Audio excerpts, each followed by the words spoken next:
مننا لما يكون صايم ويبدأ الفطار بيقول اللهم لك صمت وعلى رزقك أفطرت، ذهب الظمأ واتبلت العروق وثبت الأجر إن شاء الله.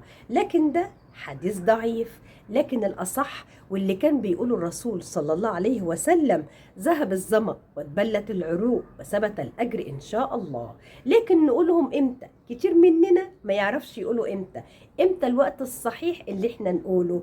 المفروض إن إحنا كتير مننا بيعملها قبل ما ياكل أو يشرب أو أي حاجة بيقول كده، لكن الأصح إنك بعد ما تشرب كوباية التمر بتاعتك أو تاخد بلحة أو تشرب شوية مية تقول ذهب الظمأ واتبلت العروق وثبت الأجر إن شاء الله. لأن إحنا بنقول إيه؟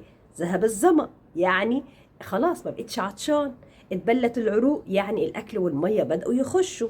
فالأصح إن إحنا قبل ما ناكل أو نشرب، لا ده مش صح، ده إحنا بعد ما نشرب كوباية التمر نقول ذهب الظمأ واتبلت العروق وثبت الأجر إن شاء الله. وكمان ما ننساش في دعوة مهمة جدا، إحنا كده نعتبر لسه ما فطرناش، بردك نعتبر لسه يعني ما دخلناش في الأكل. فللصائم دعوة، ما ننساش دعوة الصايم.